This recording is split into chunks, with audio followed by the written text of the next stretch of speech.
All right, we live, man. TODT live. What's going on? What's popping?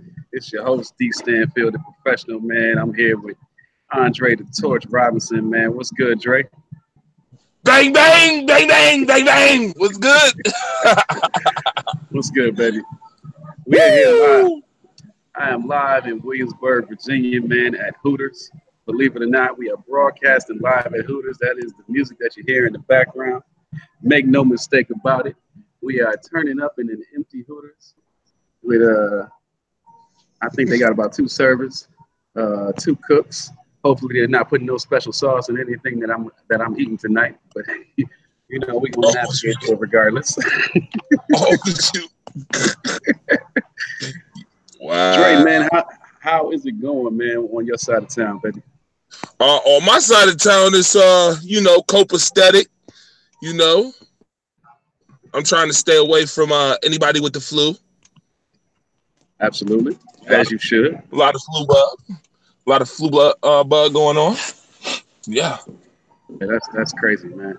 But I mean, I guess you are in Buffalo, so I would expect nothing less. Facts. Fact of Mundo. Oh, man. Well, we got a jam-packed show for y'all tonight, man. We're gonna be hitting it for the full hour tonight. TODT live, broadcasting tonight from 11 to 12 midnight. Kicking it off right now. As a matter of fact, I'm gonna go ahead and post a link on Facebook since we are broadcasting from our brand new YouTube channel for the second time this time.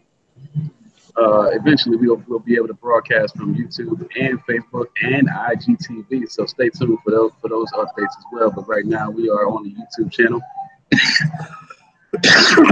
Feel free to post any questions, comments, even if it's miscellaneously, or even if it's belligerent or unadulterated, as this is the adult channel. TODT Live is talk of the town. That means you say what the fuck you want to say. No. So I apologize if you got kids watching tonight, man. But we are unadulterated. We are no holds barred, man. We putting it out here real and uncensored. So, Dre, man, what's going on in the town, man? I tell you this, the Sabres are still losing. Absolutely. UB looks good. Okay. We don't know what's going on with the Buffalo Bills. Do we ever? Nope. No. And I'm just sitting here at Rite Aid. So if somebody got the flu, you best believe I got the medication right here. I got it. Absolutely.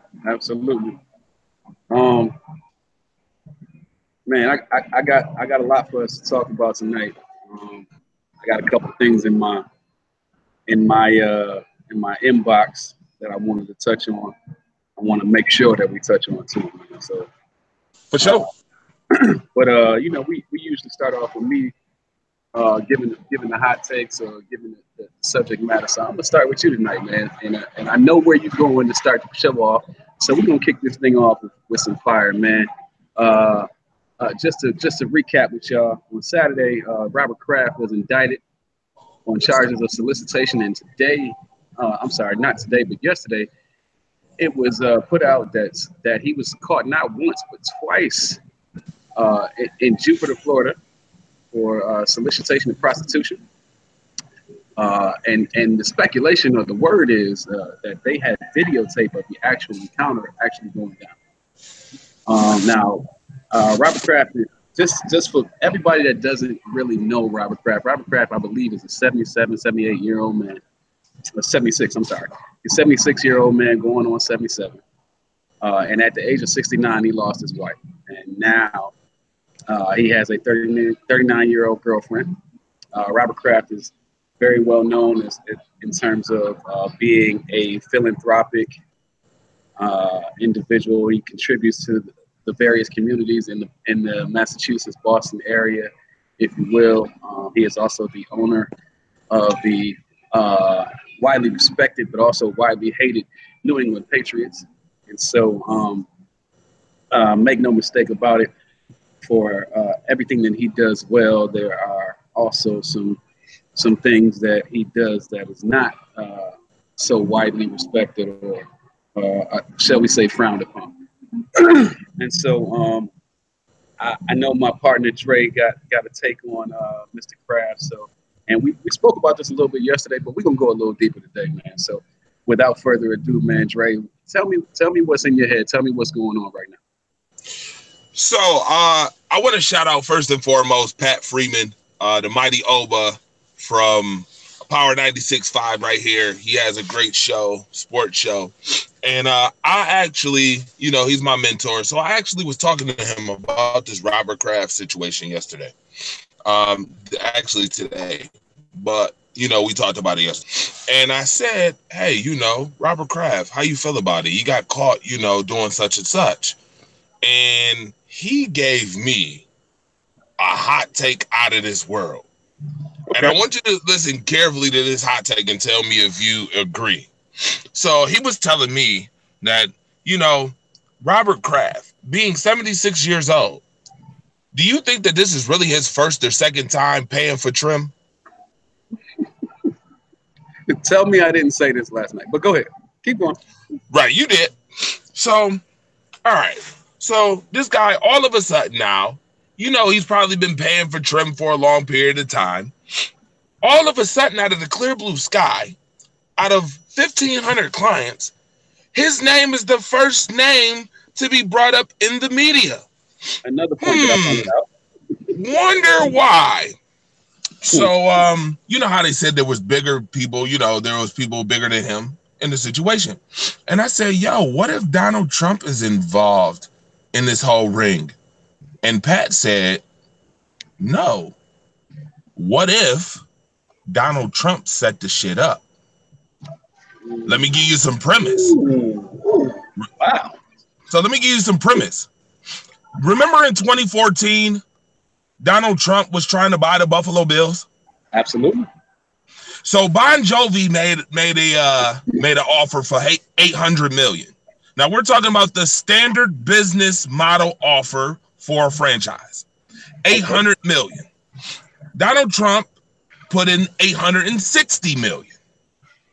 We knew that Donald Trump and Bon Jovi wasn't going to pay more than the standard issue for the Buffalo Bills, being that they're kind of, not to say a dismal organization, but was an organization that had been on a decline. So, Donald Trump he was Donald Trump, the reality TV star then, a lot of these owners think of him as a goofy. Absolutely. Not just the owners either. Right. So all of a sudden, out of the clear blue sky, about a week before Pegula actually makes this offer, it was leaked that Pegula was going to pay some big, enormous amount of money for the Buffalo Bills. Right. Well, as it came out later, Pegula offered $1.4 billion for the Buffalo Bills. 1.4 billion. Okay, that makes sense. 1.4 billion for the Buffalo Bills. Now, here's my question: How did Pegula know to put in a bid that big? Well, someone obviously had to tell him, right? Okay. Someone told him. I mean, the Buffalo Bills was worth 800 and some million. Why would you overspend 600 million more to get an organization? Here's the answer. The answer is because Donald Trump has money. So if you know that Donald Trump... Shots fired. If Donald Trump is trying to only offer the standard business model for an organization, you want to make sure that he is nowhere near in contention. So let's offer 1.4 billion to keep Donald Trump out of the most exclusive club in America, which is the NFL. Which is essentially the same thing that they did with the Carolina Panthers and keeping Steph Curry and his team out of it, right? Correct. Shots fired. So now, we all know that the orange 45 is a big kid with a button now. Yep. We know how Donald Trump has been acting towards the NFL. Look at what he did with the Colin Kaepernick situation. Look at what he did with the national anthem situation. Look at how he had conversations or how he was at war with the owners of the NFL. So think of it like this. Not only was he at war, it came out after the Colin Kaepernick settlement that the owners, that plenty of owners, at least 14 of the owners of the 32 owners, actually wanted to hire Colin over the 2 years that he was petitioning to get back into the league, but they were afraid of the ramifications that were going to come down from the POTUS. So yeah, absolutely. So interesting that you add that along, because that all comes to full surface. What better way to get back at the NFL than to get back at the man who's been most successful in the last 20 years? Donald J. Trump runs the Justice Department. He also can easily send a spy on you and you wouldn't even know. All of a sudden, out of the clear blue sky, one Robert Kraft is caught on multiple occasions for sex trafficking and sexual orientation, aka prostitution. And my man's sitting back in his office like, bring me back the materials. Right. I want the evidence. And I'm a piggyback on that. I'm a piggyback on that, Dre. So watch this. Because I'm no fool either. And I thought about this as well. So in the 48 Laws of Power, and I don't know if you had an opportunity to read that, but in the 48 Laws of Power, it speaks to a principle that is widely known, but very rarely used in tactics outside of politics. And that's keep your friends close and your enemies closer, right? Right. You keep your friends close because you know your friends, oftentimes they throw a blind eye towards you and what you're actually capable of. Everybody knew or thought they knew that Robert Kraft and Donald Trump were very good friends. Right. Okay. But when it comes to love and war, which Donald War officially declared war on the NFL, when it comes to love and war, who's the most capable and willing person to turn their back on you? Your best goddamn friend. Absolutely. And so to sit up here and here's how you know it was conniving. Cutthroat, baby. Cutthroat. 2 hours after Kraft was indicted or the allegations came out, who's up in front of the press making a statement about his best friend? Donald Trump. Donald Trump. And then, now watch this. All the tax stuff is going on. Americans complaining about the tax stuff. He's about to go meet with North Korea about re-engaging in conversations to kind of ease them back into the World Trade Agreement and things of that nature. And you know what North Korea's relationship with Russia is like. So all this stuff is going on. So what better way to and then on top of that, the Mueller investigation is very, very close to coming out. What better way to create a distraction to take everybody's focus off of you and put it on somewhere else other than to go after your own best friend? Facts. All facts. Thank you for the piggyback because it's 100% legit. I really had to think about it after we talked, and I'm like, damn, snake ass Trump. Donald Trump. Snake ass Trump. Here's the thing, though, and I say this all the time, man. And I actually admire Trump for what he did here. If let's just say speculation validated, I actually admire him for what he did here. Because what you can't do, you can hate the play. You can't hate the player. You got to hate the game. And at the end of the day, what Donald Trump has exhibited here, if this in fact was the play, is that nobody is off limits when it comes to him getting what he wants. And like I said, in the 48 Laws of Power, nobody is off limits.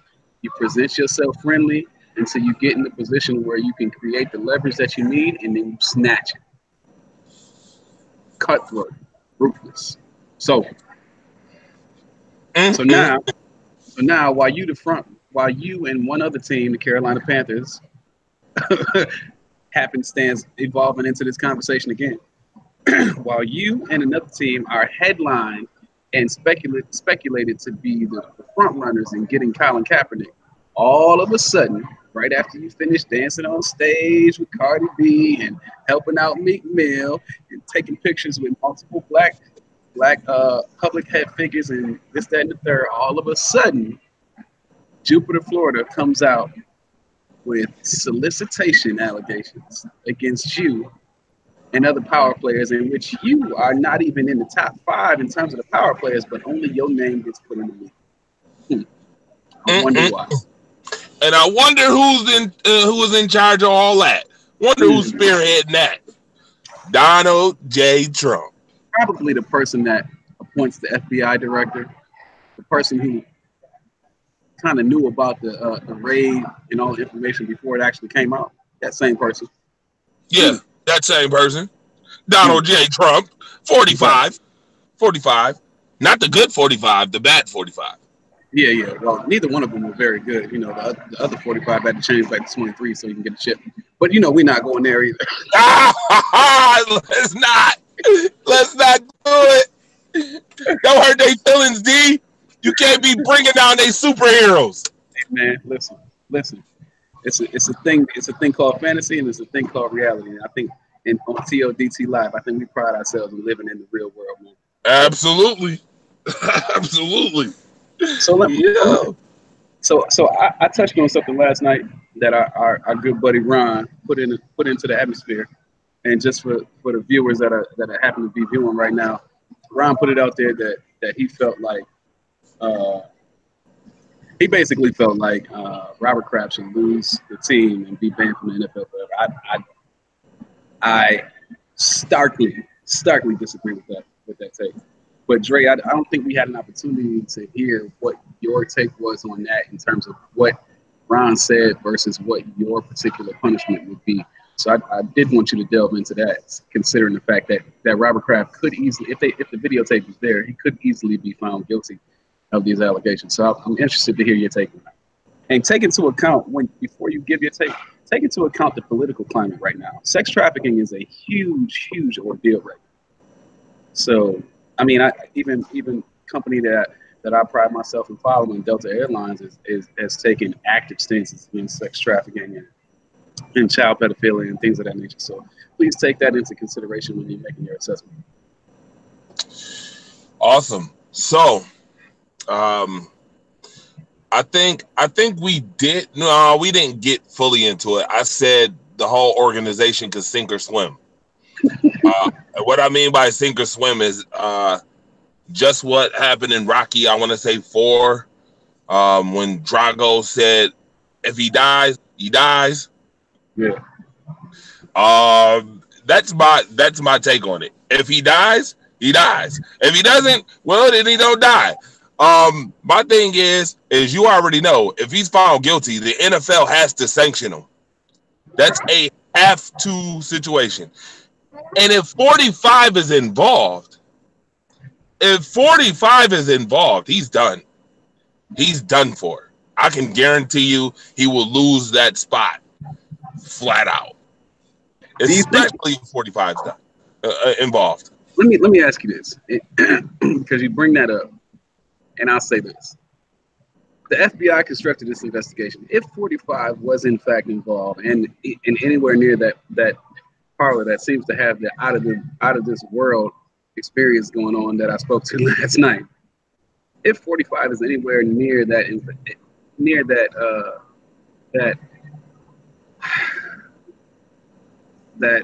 cesspool, if you will, do you really think that anything would come out implicating him? Implicating who? Trump?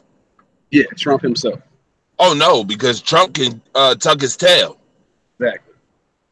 Exactly. Which is exactly my sentence. But you know what's funny? Pat said that for some reason he think in a couple weeks it's gonna come out that Trump is involved. that Trump spearheaded it. Really? Yeah, really. That's what he told me. Wow. I think he thinks that Trump is that bold that he's going to come out. It's going to come out that Trump is the one who led the investigation. That's interesting. You know, with Robert Mueller being in place, I wouldn't necessarily count that out, but I highly doubt that would necessarily be the case. But you know, I've seen stranger things happen, so I'm not going to say that it's not going to happen. Not at all. Not at all. My question to you is, what do you think his punishment should be?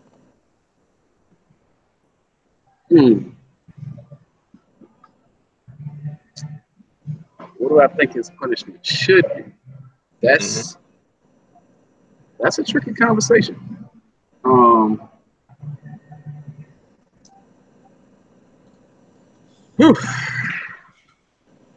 I kind of delved into this last night because I felt like, well, what I touched on last night is what I felt like the maximum would be. And so if I was making the decision, I would have two different takes. And like I spoke to you last night, this is what I'm about to give you is what his punishment would be, provided that there are only two consenting adults involved in the situation. The consenting adults being the women or woman and Robert Kraft. Now, if we're talking about underage women or women who have been sex trafficked or held captive with drugs and things of that nature, then we have a different conversation to have altogether.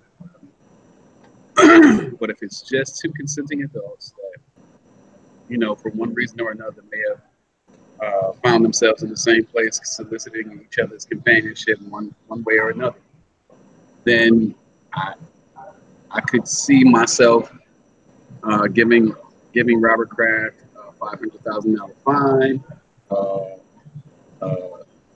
8 games away from the team, and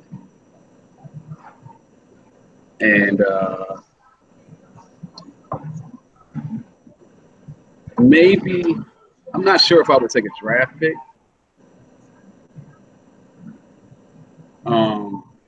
But I'm not sure if I would take a draft pick. No, I probably wouldn't take a draft pick. But if we were talking about, well, I might take a draft pick. No, I couldn't see myself taking a draft pick. This is personal life, and on top of that, not only is it his personal life, but what did Jim Irsay do? Jim Irsay, didn't he almost kill somebody? Yeah. So, I'm not doing anything worse to Robert Kraft than Jim Irsay received $1 million fine, and he was suspended for the season, right? And essentially, I mean, like I said, pending no sex trafficking, no pedophilia, statutory rape, or anything like that, Robert Kraft ain't hurt nobody. He just broke the law. So I think he should be subjected to the same thing that the players are subjected: a hefty fine and 8-week suspension. Now, if we're talking about the punishment based on that other stuff, he probably should lose his team. Point blank, period. And I know it's tough for me to say that, given everything he does and everything he means to the Boston, Massachusetts community. But I mean, bro, we locking up R. Kelly, we locking up Bill Cosby, and we're stripping them of their rights to anything as it pertains to U.S. citizenship and the rights therein. I think that Robert Kraft should fall into the same realm. However, I would be very cautious on how you proceed with the mindset of innocent until proven guilty, because this very well could have been entrapment, i.e. a setup as you alluded to earlier. I'm giving you the Blanche. I'm giving you the Blanche from the Golden Girls notion right now as I'm biting my fist with everything you said, because I'm gonna tell you this. There's a few things that I've heard. One, I've heard that Robert Kraft could very well face 30 days in jail. I've also heard people say that he should be stripped of his whole entire draft period. Wow. Which means stripped of every pick for 2019. Every single one of them. It's almost a death penalty, bro. That's like wow. Okay. And as far as Kraft getting $500,000, a hefty fine and a couple games away from the team, I would say that is okay, only if this is not the first time he's had issues. If his team wasn't known for Deflategate, Spygate, I would have said, all right, do what it will. But Robert Kraft has the notion that he does not know how to handle his team, for one, and that he does not know what goes on in his organization, for two. Which brings me to number 3. You can fool me once, maybe twice, but after 3 times, that ass is written off. And this is number 3. And being that this is number 3, and this time this is some real shit, which you've already been charged for. You've already been charged. Even if POS, I'm sorry, I meant president, and you know what I meant. POTUS. Yes, POTUS, not piece of shit. POTUS, not piece of shit, is not involved, regardless of the fact. I was gonna say, you need to be careful how you refer to our president, whether you like him or not. POTUS didn't make him pull his pants down and put the girl's face down on his shit. Whatever shit that is that he got. He didn't make him do it. He decided to do it his damn self. Also, I don't know if you heard this, but there's a report that he was getting trim right before the Kansas City Chiefs game. That is correct, sir. Let me just say this. TODT, nor Fresh Perspective, nor Rise Up Family, does not condone any form of sexual trafficking or any criminal activity whatsoever. However, if there was ever a stress reliever before a very stressful game, sir, that is it. If you're really trying to take off the edge, you're really trying to trim off the edge. And what better way to trim off the edge than to get you a little trim and then hop on your private jet and fly directly to that game. But that's neither here nor there. That report did come out today, and look, man, I don't know if you were finished with your sentiment or finished with your take, man. Oh, I'm done. I mean, we can go on all day, but I'm gonna hold it there. I'm gonna hold off right there. But okay, let me just say this, man. I find it very strange that all of this stuff is coming out about Robert Kraft while all this other stuff is going on in the world. War stuff. Still talking about the trade agreements with China. Still trying to reintroduce Russia into ordeals. Still trying to avoid the Mueller conversation. But we talking about Robert Kraft right now. And so I don't want to waste too much time on going into this. But what I will say is this. At the end of the day, the only thing that Robert Kraft did speculatively is exactly what Bill Clinton did, but he paid for it. And if you look across the world, if you look around the world, the only world powers that clown on prostitution or have made prostitution illegal are major powers that cannot capitalize or don't feel like they can capitalize off the nonsense.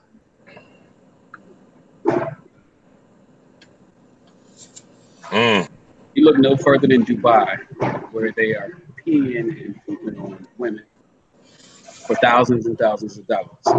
And then you look at what we're talking about right now, and you say, and these are U.S. women. These are women that travel there to get that done so they can get these $40,000 checks. And then you say to yourself, why are we really even dwelling on this? Well, we're only dwelling on this because of the notion that it possibly could be sex trafficking and statutory rape, pedophilia, and things of that nature. That's why we're dwelling. But in the larger scheme of things, if none of that is true, then we may have just encountered a huge waste of time. You know what they say, if you want, like you said earlier, create one scale of trouble so you can avert the other. Right. I totally get it. And in fact, that's why I said my first sentiment was what? If he dies, he dies. If he don't, then he don't. That's my first sentiment. And that's the one I'm sticking to. Because I know for a fact that we've been sitting up here talking about Jesse Smollett too. Mind you, you got folks, ex-military folks, planning race wars with weapons of hella destruction. Hey, so you know what? Let's touch on that. Let's go ahead and touch on that because I said I was going to touch on that tonight. So why don't you go ahead and go through the story with us, Dre? Well, again, it's funny how, again, another person of either sports or entertainment is being put in the spotlight for a certain situation or hate crime, however you want to put it. But there's real shit going on the other side with ex-military folks who setting up race wars with weapons of hella mass destruction, and that has gotten no national attention. My question is why the hell hasn't it? We talking about multiple lives that could be at stake if this actually would have went through. And we talking about Jesse Smollett, who got his ass beat his damn self for his own bullshit. Jesse Smollett, that is correct. Really? Yeah. Like, it's exactly what you said. It's the swordfish ordeal. The misdirection. How many times are we gonna be subjected to misdirection? Because it seems like 2019 is already the year of misdirection.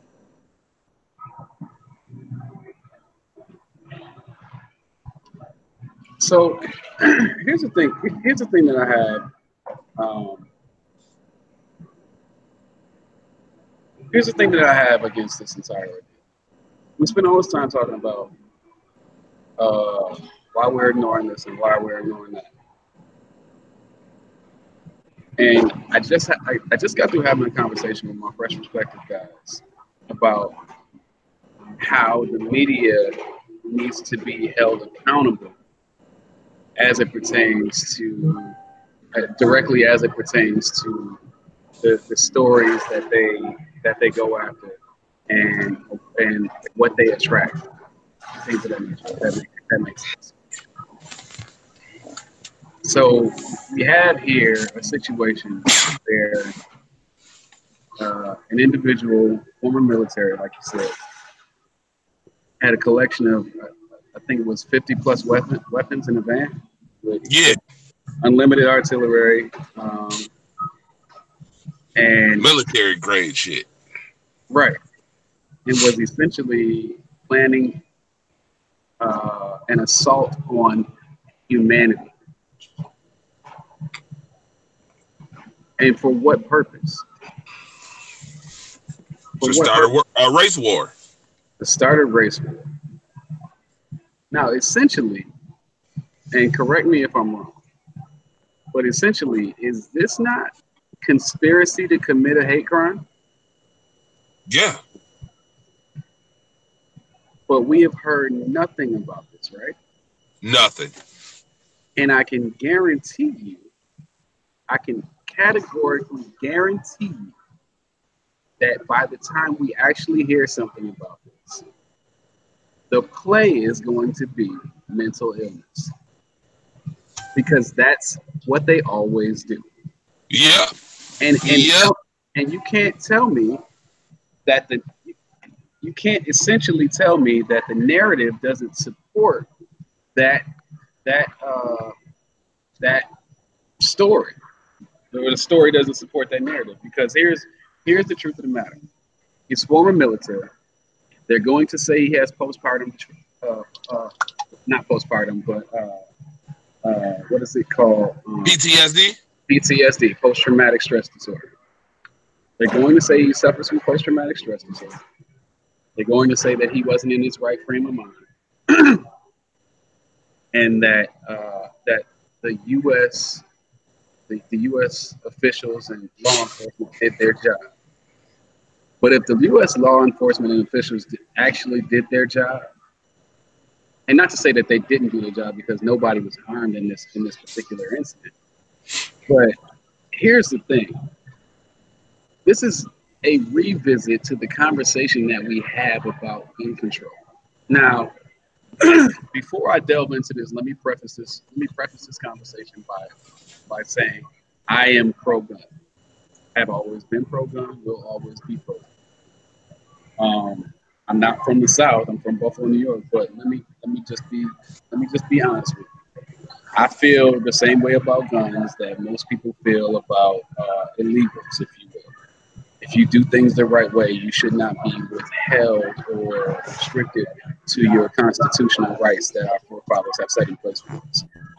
With that being said, I feel as though when you are coming from the military and you endure a certain type of mental, physical, and emotional, and even some levels of spiritual trauma, there is not enough help. There is not enough support and assistance to help you transition back into society and to gauge whether you are actually fit to carry a weapon, let alone function in society as a whole.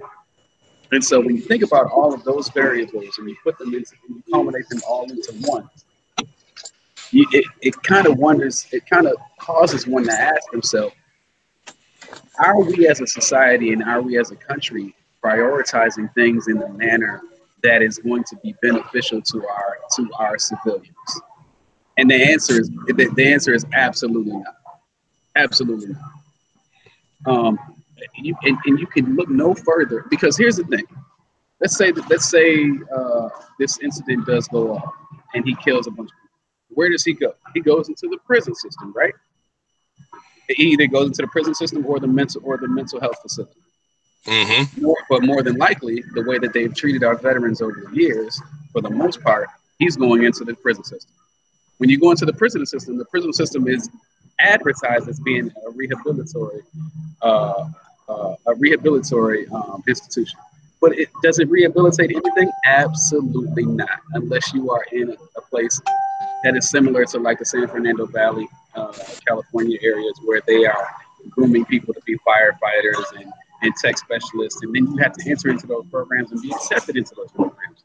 And so when you take all of those things into consideration, you're really, for lack of a better phrase or understanding, you are setting up your civilians for failure, which is essentially the same thing that the majority of Americans and people outside of America feel that the education system in America is doing, setting us up for failure.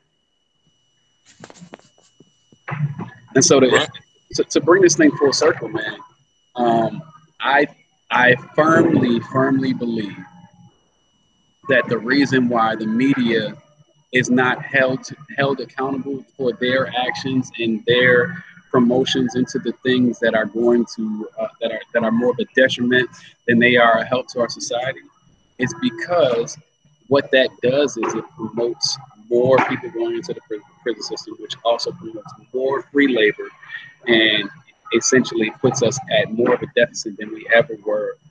Well, I wouldn't say we ever were, but as a people, especially a Black people, it puts us at nearly the same deficit that we were under slavery.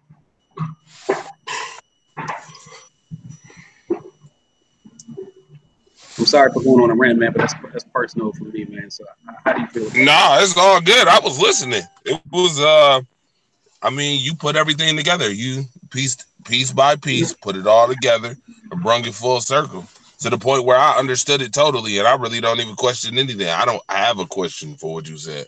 I totally understand what you're saying in the sentiment that that you just had. It's a really good sentiment. Oh, man. Folks need to know that that's why they call you the professional, by the way. And I appreciate that. Oh, and there's one other thing I want to mention while we on professional. If you don't got a red and black, if you ain't got a red and black button down like that one that you are wearing, you ain't no real professional.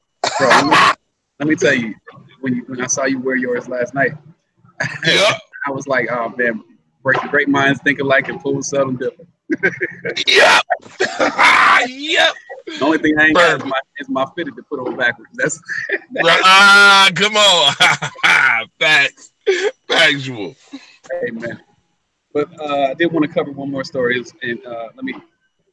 Now I didn't give you this one pre-show, so I'm gonna run through this. I think I saw it though. Not this one. Not this one. Oh, this is not this one. Well, you may have seen it. I mean, you up on current events just like I am, so you may have run across it. But a shout out to Nadia Cole, my cousin, for bringing this to my attention. And so last week during Fashion Week. Well, let me preface this. Let me preface before I go into this. Let me give a little background on this. So, Kanye West has been big on having a seat at the table in terms of the fashion industry, right? And so it seems like historically, anytime we're about to give Kanye West some credibility, he turn around and do something stupid. Okay, and then we have the incident with Gucci and what they did a few weeks back with the blackface thing. And so it seems as though our fashion industry is in a state of turmoil. And so we have those conversations. We get out of that mode of thinking. We try to move forward, and then this article comes out. So I'm gonna read this. I'm gonna read the headline. So it says, "Suicide isn't fashion. Burberry apologizes for the hoodie with the noose around the neck during their fashion during their fashion show."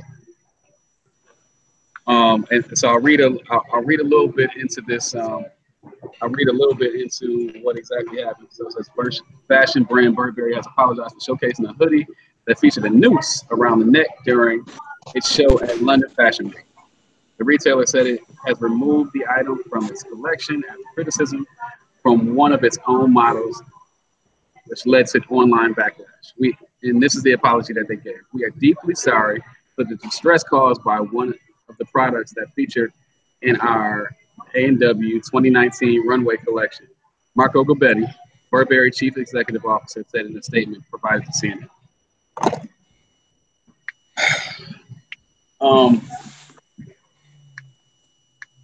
Man, listen, I'm here for it. 2019, I'm here for it, bro. I'm so sick and tired of these fucking apologies, bro. I'm so sick and tired of the apologies because it's bullshit. And here's why it's bullshit. When you do shit like that, when you have the fucking monkey on the goddamn what was it, the Gap commercial? You got the fucking monkey on the black kid in the Gap commercial. You got the fucking noose on these models on your fashion week. You got the blackface in Gucci. And stop the boycott. Stop buying these people shit. Stop accepting their apologies. Stop being the most forgiving people and start holding these people accountable. And what I mean by holding them accountable is these fucking idiots don't have the right people in the room when they make these decisions. I have no doubt in their mind that in some cases, not all cases, but in some cases, they are purely ignorant to how things can have an effect on people. But here's the thing: ignorance is not a defense when it comes to legal terms. It's not ignorance is not a defense in the law. So why should it be a defense as it pertains to us in society? Stop accepting this bullshit and start putting more of us in the room when you make these stupid ass marketing decisions that are ultimately going to cost you. Now, here's the thing. The reason why they don't feel the need to change the status quo is because we are still buying their bullshit. I'm gonna be honest with you, man. I was on a plane this morning. I saw at least 4 people with Burberry on. Now, some of it may have been fake because you know how we get that. But the fact of the matter is, even in purchasing fake Burberry, you're doing some form of marketing for them. And so I'm sick and tired of giving them an out and accepting their bullshit ass apologies when all we need you to do is put us in the room so that we can say to you that's not gonna go over well. It's not gonna go over well. Now at that point, if somebody says, and here's the thing, I just watched the episode of Blackish where this exact same scenario occurred. And you're given now if you're given a forewarning and you still make that decision, that's on you. But I know specifically there have been at least 2 instances in which companies that I've been involved in where they were about to put out some dumb shit and somebody in the room was like, you don't want to do that. So, Dre, what's your take on that, man? So as you were talking, I decided to kind of try to do some research real quick on this whole. Was this the Ukrainian Fashion Week? No, it's the London Fashion Week. Oh, okay, so it was the London one. All right, so I see it here. London Fashion Week, Burberry, AW 2019. I'm looking at all these.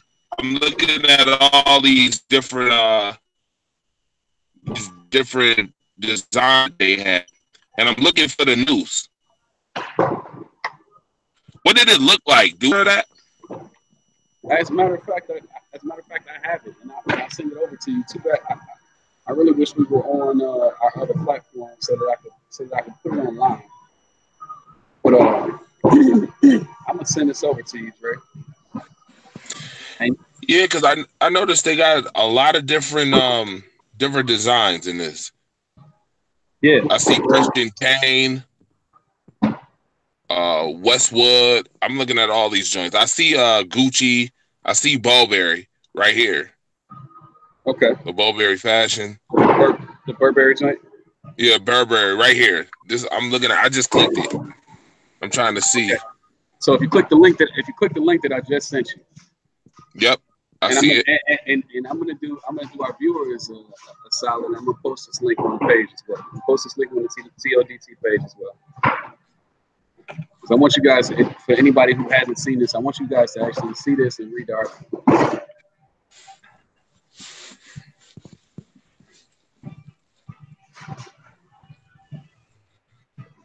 And as you take a look at it, man, it's such a blatant level of disrespect that I can't even I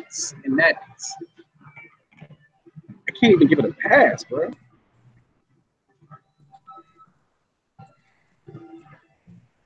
I can't even give it a pass. How in the yo, I'm trying to keep myself from literally cussing up a store now. How in God's name is this funny? How in God's name did this get past an executive table? How in the hell did this even get past? How in the hell did this get past the person who even thought of this shit? Like what? So here's the thing. I don't know if you know how Fashion Week works, but sometimes during Fashion Week, people make decisions on the fly. Now, as decorative as that noose was, I doubt that was one of those situations, but that is sometimes the case. And I'm not giving them the benefit of the doubt here. Fuck that. I can't believe that shit. I just looked at it and was like, what is the world coming to exactly? To think that suicide is fashion, that's funny.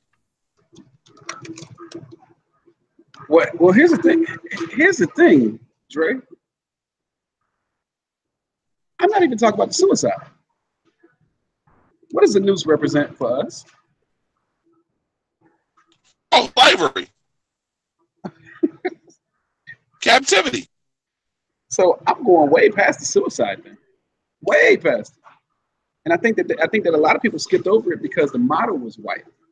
I don't give a fuck about that. Everything she was wearing was brown. Yeah. Yeah. D, don't listen. Don't start. Listen, don't start. You're going to make me have deeper conversation that's for another day, man. Don't do it. Don't do it. Don't do it. Don't do it, D, because listen. It's interesting that you say that everything else she wore was brown. Can I ask you a question? Go ahead, because I think I know where you're going with this. Go ahead. You know where I'm going with this. Don't make me start. Don't get me going. Please don't get me going. It's for the whole. It's TODT okay, live, man. You brought it there. I gotta take it there. I'm trying my best. Listen, I'm trying there, y'all. I really ain't trying to take it here, but I got to now because you done started. You done started something, bro. I don't give a damn if the model was white, first of all. And I don't give a damn that the color was brown. Here's the reason why I don't give a damn about that. First and foremost, if we talking about captivity of a certain culture, who the fuck told you was black? You want me to get started? Don't get me started, D. Because let me get started. This is black. The back of my goddamn phone is black. Is that your color? Because that ain't your color. Ask yourself this question. Why the hell is Caucasians and Africans the only fucking folks on the planet who are based on or talked about through a color? Notice that Hispanics don't have a color. Is there a crayon? Is there a crayon for Hispanics? Is there a crayon for Japanese? Is it a crayon for Chinese? Is it a crayon for Indians? And I'm not talking about Native Americans. I'm talking about India. Yep. Indians. Is that a fucking color? No. We're the only two fucking people, cultures that are categorized by a goddamn color. Who told you was black? You're brown. You have a brown color, not black color. Stop this shit. This shit pisses me off because when you tell folks that, they like, I never thought of it like that. It's really deep. Blah, blah, blah. Dude, stop playing this shit about race. Let me tell you the difference. There is only one race, and that race is the human race. Stop the bullshit. We are one race and many different cultures. There's the difference. Huh? With many different traits. With many different traits. Let's stop this whole entire ordeal. Hey, Dre. It's many different traits, right? Some dominant, some recessive. Yes, please. And we know by scientific proof that more dominant than other recessive traits. Okay, I want people to stop that. If you're gonna cut the racism and all that stuff off, if you're gonna cut off culture bias, if you're gonna cut off messages of captivity and slavery and all this other shit, cut this shit off by the head, man. Who the hell told you was black and who the hell told you was white? Because last I checked, the color white is this damn envelope, and the color black is the back of this damn phone. Cut it out. I want people to stop doing that. And you know what's funny, D? That didn't start until 500 years ago. Funny how if you go into any other era before the 1600s, before the slavery shit, nobody was ever even classified as black or white. Look it up. History. Right, that goes nothing. Listen, that is nothing more than psychological warfare, and it goes into the fact that one of the ideas of slavery is to make sure that the people that you are enslaving don't have an identity. They don't know where they came from. They don't know what type of power they have. They don't know Come what on. their heritage is. They don't know what their language is. They don't Come know on. they don't know what their religion is. Come That's on. all it is. And so Yeah. when you classify people as black or brown people, what you do is you make them you strip every bit of generational power that they had from them, and you give them nothing, and they have to start over from scratch. And what you did essentially was cripple an entire generation or entire civilization of people. Thank you. Thank you. I'm glad that we always, you know what? I tell you, I think it's the black and red plaid button down. That's what I think. That's what I think. All right, come on. Man, I'm not going to hold us up. Listen, it's 11:57. We got 3 minutes left in the show, man. We have covered some great stories, man. It's always a pleasure being online with you, man. Always a pleasure taking knowledge from you, brother, man. Mentor, good, very, very good friend, close brother, man. I want to jump into your final take before we cut the show, man. So if you have one thing to end the show with, what would it be? I'm gonna end the show with the fact that Antonio Brown is going to be traded to an NFC team, aka Go Pack Go. Let's go. I'm telling you, it's gonna happen. Go Pack Go. It's time, man. It's time. It's time for the Packers to get up off that traditional and go get a B. Hey, I am one of the people that called that over a month ago. So I'm just waiting for that to happen. I think that they will definitely pay somebody this time. And my final take on this, as 11:59 approaches the last minute on our show, man. My final take is this, man. As a society, as a people, and I'm not just talking about black people, as a society, as a people, we need to stop accepting mediocrity. We need to stop accepting less than what our value is. You and I both know what our value is. And to any viewers that are watching and listening to us, man, you know what your value is. You know what you're capable of. Stop accepting less than that. Anything that you can contribute to, anything that you're a part of. If you are the best person for that job, stop shying away from it. Stop running away from it. Stop doing the things that are less than honorable, and take some motherfucking responsibility for what's around you and make a change. And I don't care if that's voting. I don't care if that's teaching. If you have underappreciated teachers. I don't care if it's teaching. I don't care if you're a fucking crossing guard. I don't care if you're a police officer. Make a difference in the lives of the people around you so that the people that come after us can be better and do better. And that's all I got, man. Talk of the town, man. TODT Live. Good talking to you, Trey, man. No doubt. 12 o'clock, 1 hour show. TODT Live, episode 3. Y'all have a good night. Facts. See ya.